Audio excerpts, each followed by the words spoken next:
Pour mon invité, je l'invite à venir. Venez, je reçois, on va parler de la journée internationale du tourisme. On va parler du tourisme. Il va venir. Je vais vérifier. Bonjour. Bonjour. Prenez place, comment vous allez? Merci, je vais très bien. Et vous? Très bien. Ça- J'ai une distribution par moment.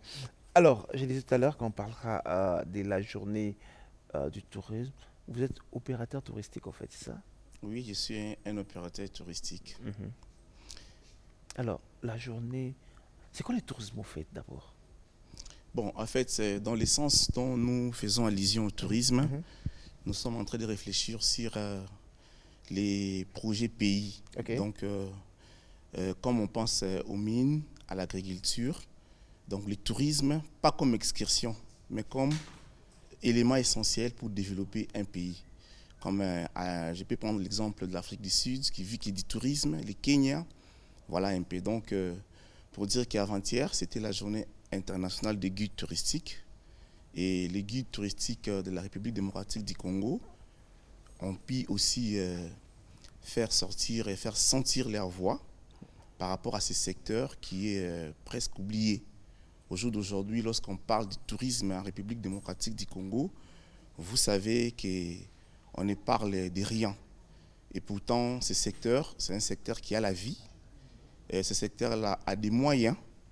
Ce secteur-là peut faire vivre la En fait, République démocratique du Congo. on me rappelle, hein, j'ai omis Voilà un de mot. dire votre nom. Vous êtes M. John Katumba. Vous êtes opérateur touristique. Vous venez d'écrire une tribune sur la journée internationale du tourisme. En fait, c'est un secteur que beaucoup de gens oublient, hein. C'est un secteur que beaucoup de gens pensent que c'est un parent pauvre. Or, des pays, comme vous venez de le dire, des pays comme l'Afrique du Sud, des pays comme l'Égypte, sont des pays qui vivent du tourisme, des pays comme le Kenya. Alors que ici, en RDC, le tourisme peut produire beaucoup d'argent si on fait un peu plus attention. D'accord. Selon vos réflexions. Oui, exactement. Dans ma réflexion, je remarque que tous les Congolais payent une redevance qu'on appelle les fonds pour la promotion du tourisme. Mhm, C'est l'argent qu'on prend à chaque billet d'avion à l'international, c'est 50 dollars. mhm. Si les plans local de vol domestique, c'est 10 dollars, 15 dollars. Chaque nuitée d'hôtel, c'est 4%. Chaque repas au restaurant, c'est 4%. Wow. Chaque voyage ferroviaire, c'est 1 dollar. Chaque voyage fluvial, c'est 1 dollar. Chaque voyage routier, c'est 1 dollar. Alors cet argent-là est géré par l'Office national du tourisme. J'ai envie de vous poser la question, où va cet argent? Voilà, cet argent-là est géré par l'Office national du tourisme, ONT, l'ONT, qui existe de nom. qui existe. Mais, bon, Deux noms, bon, plus ça voilà. langage que moi. D'accord. L'ONT Alors, existe qui est deux géré noms. par l'ONT. Mhm. Et ces fonds-là, c'est quand même des millions de dollars. Ça s'appelle Fonds pour la promotion du tourisme. Il suffisait uniquement au pays, au ministère du tourisme, à l'Office national du tourisme, de prendre cet argent. Monsieur John, attendez. Il y a des sujets par moment, moi, qui me font mal à la tête, au fait, hein. On va reprendre. Parce que j'ai pas envie d'évoquer ces sujets sur la SICOMINE. On va en parler peut-être demain sur les contrats chinois. Je ne sais pas si on doit dire DRS, Bébor ou B. On parlera. Je voudrais qu'on reprenne sur le fonds touristique dans ces pays. Alors, à chaque billet d'avion sur l'international, on nous retient combien? 50 dollars. 50 dollars. Vous êtes sérieux ou Je suis très sérieux. Donc, c'est un album à Lingala.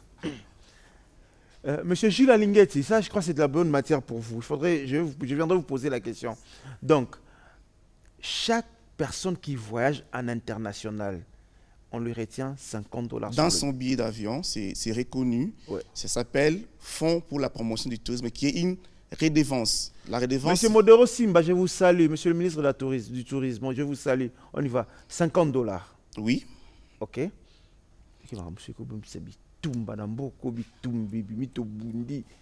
Allez, 50 dollars pour chaque billet d'avion international. D'accord. OK. Après, 10 10 dollars. 10 dollars ou 15 dollars pour les vols domestiques, donc les vols locaux.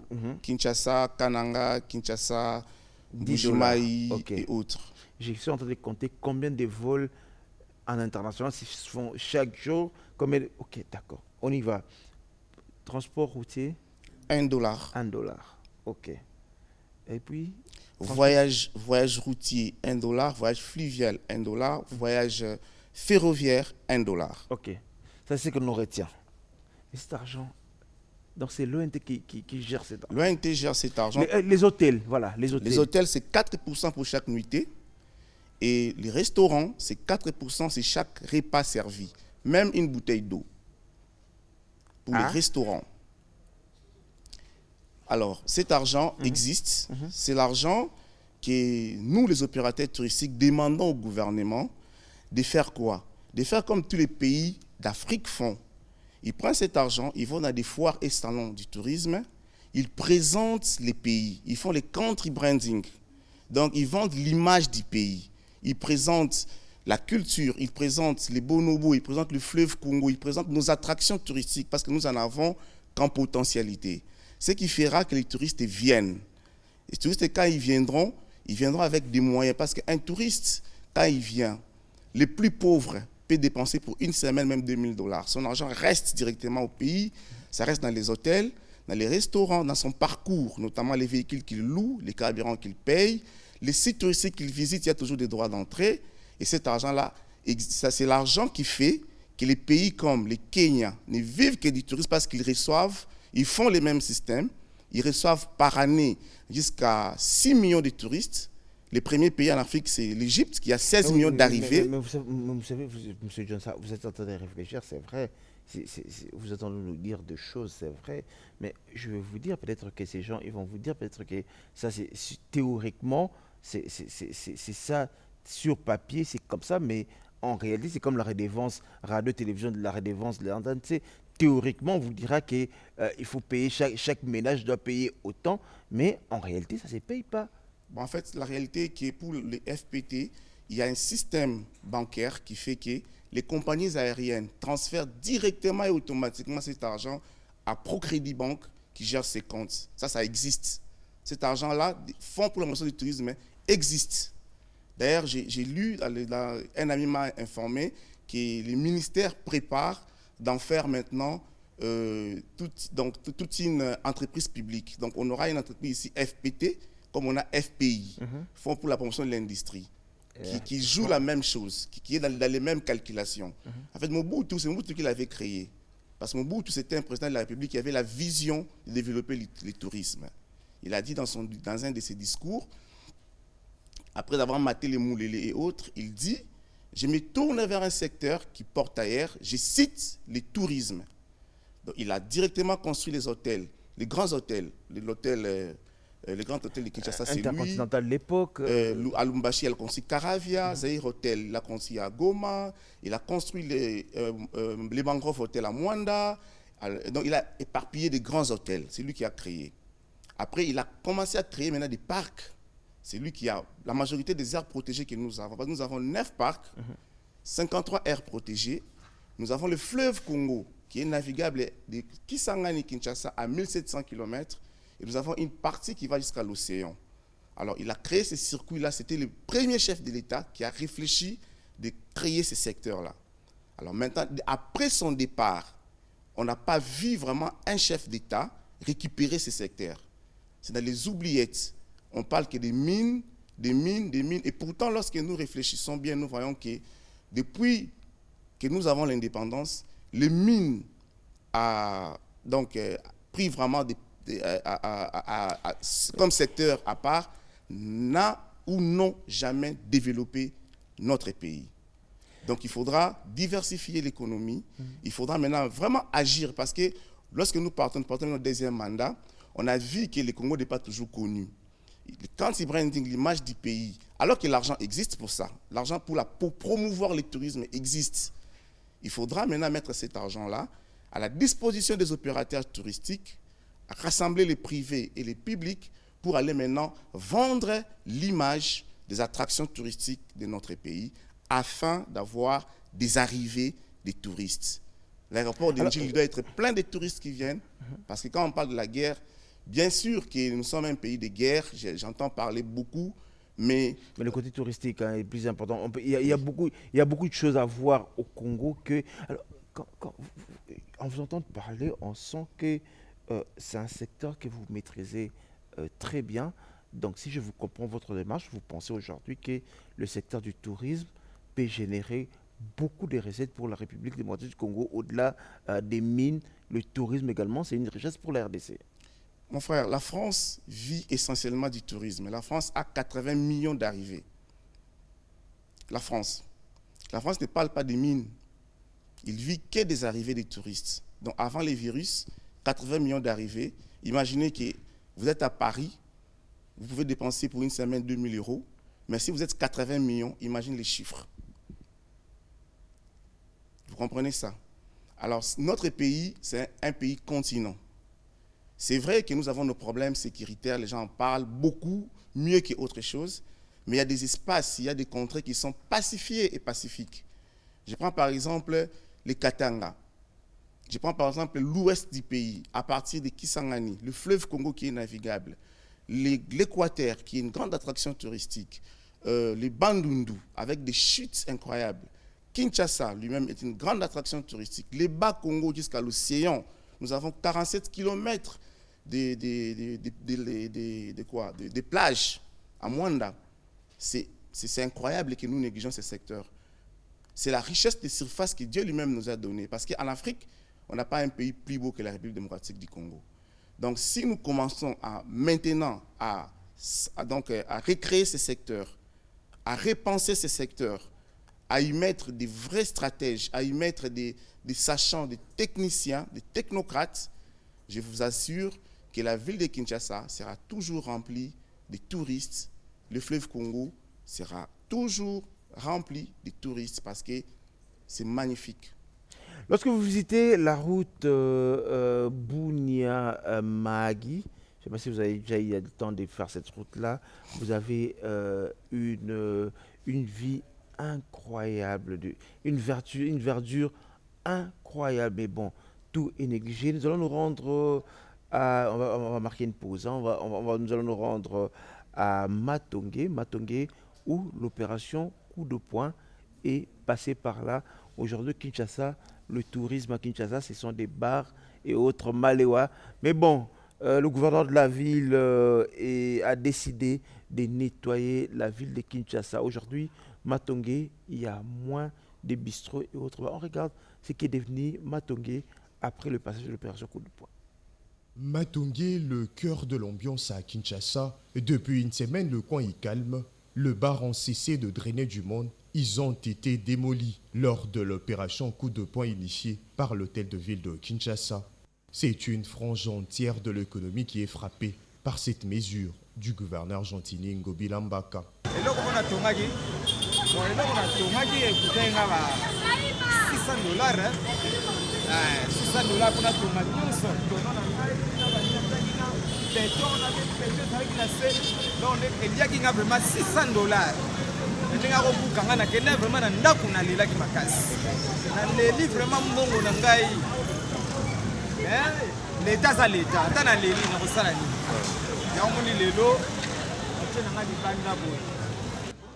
Au couloir Madiakoko, l'une des avenues mouvementées de Matongé, ce sont de pans entiers de maisons commerciales et bistrots qui sont démolis. Les propriétaires de ces maisons enregistrent d'énormes pertes de l'ordre de 1000 à 3000 dollars américains dans l'ensemble par jour. L'argent qui faisait vivre de nombreuses personnes.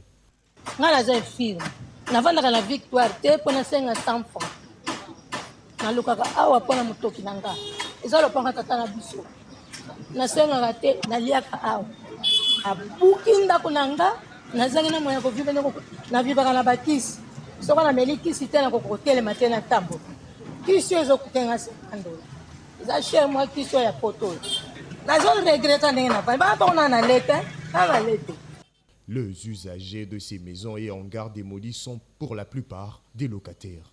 Avec cette opération, la tâche devient de plus en plus difficile pour eux. L'État congolais, qui a toujours interdit de construction anarchique, reste constant et veut le changement à tout prix. Les avantages, c'est que les qui quand même se retrouver malgré la condition.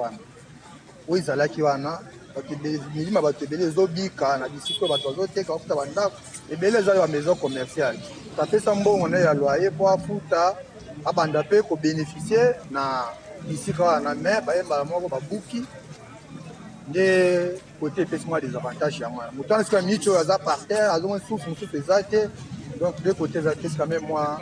Lancé depuis lundi 9 janvier dernier par l'hôtel de ville de Kinshasa, l'opération Coup de poing a pour objectif redorer l'image de la capitale congolaise et assainir l'environnement. Toutes les communes de la ville de Kinshasa sont concernées. Un collectif regroupant de victimes de cette opération serait en train d'être constitué pour échanger avec le chef de l'État. Et voilà, ça c'est après le passage de l'opération Coup de poing. Aujourd'hui, Matongé a moins des bars et moins des bistrots.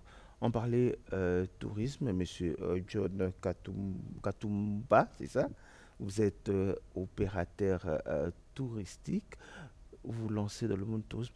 Aujourd'hui, selon vos estimations, combien la RDC peut gagner grâce au tourisme? Bon, déjà, lorsque je regarde les chiffres des touristes après le coronavirus, donc en 2022, il y a eu circulation au moins de 900 millions de touristes dans le monde. Dans l'Afrique, a eu au moins, si je ne me trompe pas, 40%. C'est-à-dire 40% des 900 millions des humains ont voyagé partout pour se reposer, pour se refaire. Alors la RDC, au jour d'aujourd'hui, c'est un pays qui a fait au moins 20 ans fermé dans le tourisme. Ce qui fait que beaucoup de gens ne connaissent pas les pays. J'étais dans un forum aux États-Unis. Quand on parlait de la RDC, quelqu'un pensait que c'était la Somalie ou à côté de la Somalie. Donc, c'est-à-dire la jeunesse aujourd'hui ne connaît pas les pays. Alors, il faut faire la promotion de la République démocratique du Congo. Dès qu'on fait la promotion, nous aurons un boom touristique. Pourquoi? Parce que les touristes qui sont partis l'année passée au Kenya ne vont pas revenir au Kenya cette année. Ils cherchent d'autres destinations pendant leurs vacances.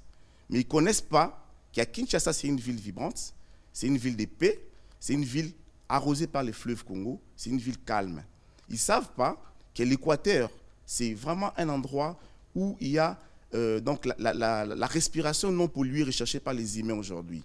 Il n'y a pas de promotion, c'est-à-dire que le pays est fermé. Alors, dès que nous connaissons la promotion, l'estimation que moi j'ai, c'est que nous pouvons déjà aller, parce que nous sommes un pays continent, nous pouvons déjà aller à gérer même jusqu'à 1 million d'arrivées chaque année. Et puis nous allons évoluer. Il faut que ce soit une approche programmatique du gouvernement, une approche programmatique du chef de l'État, parce que le chef de l'État doit comprendre que le seul dispositif prioritaire de développement durable au jour d'aujourd'hui, c'est le tourisme. C'est le tourisme. Donc, pour moi... Mais c'est le tourisme, oui, d'accord. Mais quand les gens viennent, par exemple, à Kinshasa, les structures touristiques ne sont pas organisées. Vous parlez de l'ONT, l'Office national du tourisme. Et cet office existe de nom. Si je demande ici, dans ces studios, à 2-3 personnes, c'est où le siège de l'ONT, on ne sait même pas où se trouve le siège de l'ONT. C'est-à-dire que cet office existe de nom, mais c'est-à-dire qu'il n'y a pas un dispositif. Quand un visiteur arrive, par exemple, à l'aéroport d'Njili, il ne sait même pas par où, comment prendre un taxi. C'est-à-dire que, or, le pays voisin ont développé des systèmes tels que vous arrivez, vous descendez avec votre smartphone, il y a une application pour prendre un taxi. Le taximan est un guide touristique pratiquement formé, mais chez nous, apparemment, rien n'est fait. Par où commencer? Moi, je suis un guide touristique, ça fait 20 ans. Je reçois des touristes ici parce que j'ai toute une structure qui fait ça. Parce que vous ne pouvez pas venir en Afrique quand vous allez à Dubaï. En Afrique, même au Sénégal, partout, il faut toujours être encadré par des structures privées et des structures étatiques. Mais quand j'ai parlé de repenser, vous connaissez Sosacom, l'immeuble Sosacom. Pour Mobutu, c'était le bureau de l'Office national du tourisme. C'était l'idée de Mobutu. Okay. C'était là qui devait être le bureau de l'Office national du tourisme. Mobutu a mis l'Office zaïrois du tourisme en plein Paris. Il a engagé des femmes zaïroises qui sont allées travailler là-bas pour distribuer des flyers et autres. Donc pour nous, nous avons déjà fait ça. Mais il faut maintenant repenser, repartir. Parce que ça, ce sont des capitaux investis. Immédiatement, nous avons des résultats. C'est ça. Parce que l'économie d'un pays ne peut pas vivre. Vous savez, quand on parle de l'hôtel, quand vous allez aujourd'hui au Kempinski Fleuve, l'hôtel c'est $300. Ce n'est pas pour moi, moi j'habite ici. Mais vous allez trouver, nos amis vont passer une nuit là-bas des fois. J'ai des amis aujourd'hui qui m'ont invité pour prendre un café. Ils ont passé une nuit au même ligne hôtel. Vous comprenez? Mais est-ce que c'est pour nous les Congolais? Non. C'est pour des touristes. Les restaurants, c'est pour des touristes. Partout au monde, ce sont des infrastructures pour des étrangers. Donc, la vision doit être repensée et revue. Mais quand vous dites que vision repensée et revue, qu'est-ce qu'on doit faire concrètement? Concrètement, déjà, les moyens existent. Il ne faut pas prendre les moyens. Si vous me demandez, moi, une redevance pour balayer la route, et que je vous paye cette redevance pour balayer la route, mais la route n'est pas balayée, ça s'appelle une redevance criminelle. Ça, c'est une vérité. Nous sommes citoyens. Si vous demandez aux Congolais de contribuer leur argent pour promouvoir leur tourisme et créer l'emploi, et que vous ne le faites pas, c'est criminel aussi. Mais ça, ce n'est pas... le problème, c'est que dans des états-majors politiques, on ne pense pas du tourisme. Et ce qui fait qu'on donne le ministère du tourisme souvent aux politiciens comme cadeau. Mais si les états-majors politiques, la jeunesse au jour d'aujourd'hui, récupèrent ces secteurs du tourisme, de l'environnement, parce que nous sommes une puissance environnementale incroyable. Vous savez, les pays comme le Brésil, c'est notre exemple. Nous ne pouvons pas prendre l'exemple ailleurs parce que nous sommes des poumons. Mais le Brésil perçoit par année pour l'environnement, la gestion des dossiers climat, la gestion des dossiers qu'on appelle réparer les mondes par le climat, il reçoit 50 milliards chaque année. Ça c'est les combats de Mme Eve Voilà, Bazaïba. Moi, j'aimerais qu'on reste dans le monde du tourisme parce que c'est un sujet aussi... Non, j'ai piqué là-bas parce que le tourisme et l'environnement marchent des pairs. Donc ça se sépare que d'un pas. J'ai piqué pour faire comprendre que si nous mettons en place notre puissance environnementale, notre puissance du tourisme, on n'a pas besoin d'aller chercher des investisseurs ici et là. L'argent des touristes, l'argent seulement qui vient de l'environnement, peut à lui-même suffire le social du Congolais. Mais aujourd'hui, on n'est pas organisé, on n'est pas outillé dans ce monde du tourisme. C'est comme si c'est fait à dessein qu'on puisse oublier ces secteurs. Oui, mais c'est vrai que ça a été fait. Il y a eu beaucoup de politiciens qui ont bloqué les secteurs. Ils ne voulaient pas qu'on en parle. Depuis le départ de Mobutu, nous est arrivé, Joseph Kabila a travaillé. Tous les gens qui ont fonctionné avec lui ont vu qu'il y avait l'argent et ils ont utilisé cet argent-là à autre chose. Vous voyez, au jour d'aujourd'hui, quand vous voyez Joseph Kabila, vous êtes arrivé déjà au site de Joseph Kabila, vous pouvez voir qu'il avait une vision du tourisme. Quand vous regardez ce qu'il a fait lui-même au parc de la Vallée de Lancé, parc de la Vallée de Lancé. Voilà, vous pouvez voir qu'il avait une vision du tourisme. Mais une vision qu'il pouvait appliquer pendant qu'il était au pouvoir, ça allait faire les pays une grande attraction du tourisme. Parce que s'il pouvait faire pour la RDC, ces parcs-là qu'il a fait au parc de la Vallée de Lancé. C'est un parc privé. Oui, là, s'il pouvait les faire comme ça pour les pays, même 20, 30 pour la RDC, je t'avoue que nous, ici, nous serions déjà en train de recevoir des touristes de manière incroyable. Donc, c'est ça là où moi je voudrais dire. Je voulais dire que la vision existe, elle est brisée, mais commençons. C'est un travail de vous aussi, les journalistes. Mais est-ce que vous qui maîtrisez les secteurs, vous qui vous réfléchissez comment repenser les secteurs, vous qui vous battez pour que le tourisme puisse prendre l'envol en République et que vous approchez des dirigeants touristiques, des dirigeants, je parle du ministre de la Tourisme, pour essayer de discuter, donner des idées, changer les choses? J'ai rencontré, moi, personnellement, plus de 5 ministres du tourisme. Mais je peux toujours avoir ces regrets dans les cœurs où vous sentez qu'on vous repousse un tout petit peu parce que la crainte est celui des... Vous comprenez les Congos, comment on vit, hein? Voilà, donc la souffrance de notre pays est que tout connaisseur est pratiquement rejeté un tout petit peu. Mais il y a beaucoup de structures qui nous récupèrent. Au jour d'aujourd'hui, je peux être fier de vous dire que je travaille dans une commission qui prépare les Jeux de la francophonie. La commission, c'est développement durable et tourisme. Donc je suis superviseur au comité, au comité national des Jeux de la francophonie. Mais je suis récupéré... Justement, parlons de ces comités, de ces Jeux de la francophonie qu'on va recevoir plus de 3000 à 500 touristes qui viendront lors de ces Jeux de la francophonie. C'est comme si on prépare que les infrastructures, mais on ne prépare pas le guide touristique, des lieux où ces gens devront visiter. Ça, on n'en parle pas. Bon, en fait, je suis dans la commission. C'est vrai qu'on n'en parle pas, mais il y a de grands travaux de préparation parce que la vérité est que la première fois que les pays recevront plus de 20 000 arrivées, Donc les athlètes, c'est estimé à 5 000, ils seront à l'Inikin. Mais les accompagnateurs des athlètes, les délégations officielles, monsieur tout le monde qui viendra pour le jeu, parce que c'est une attraction internationale, ils sont éparpillés dans la ville de Kinshasa. Les travaux pour les recevoir sont prévus. Le ministère du Tourisme est aussi impliqué déjà. Pour les guides, les guidages, l'Office national du tourisme est aussi impliqué déjà. Ça, en tout cas, nous allons faire pour la première fois, faire visiter les gens qui viennent pour la francophonie de notre pays. Parce que les sports, c'est la promotion du tourisme aussi. Le chef de l'État, en créant les comités, il a dit dans l'ordonnance que c'est pour le rayonnement du pays. Et le rayonnement du pays, c'est le secteur du tourisme qui va partir. Donc, à part l'activité qu'on a eue ici à l'Iforeman, franchement, les Jeux de la francophonie vont faire rayonner notre pays. Parce qu'au moins, chaque personne qui vient, pour nous, c'est un touriste, parce que c'est la première fois qu'ils viennent au Congo. Ils prendront des photos, ils parleront du pays.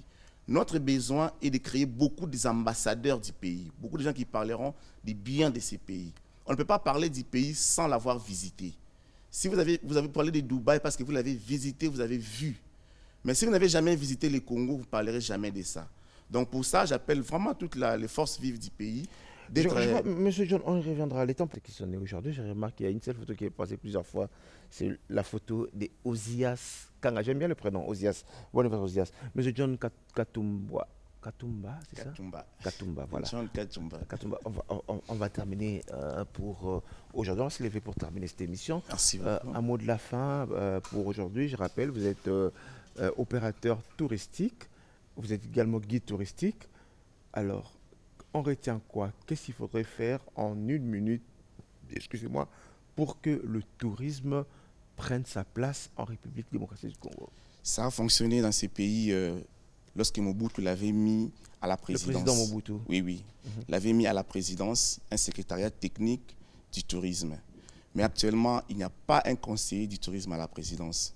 Ce qui fait que le projet est éparpillé au gouvernement et ça crée des problèmes. Il faudra que le chef de l'État lui-même s'implique, qu'il prenne le secteur à bras le corps et qu'il regarde, parce que lui, quand il regarde, les choses marchent, et qu'il prenne ce secteur pour lui et les touristes vont commencer à horizonner notre pays avec beaucoup d'argent. C'est pratique.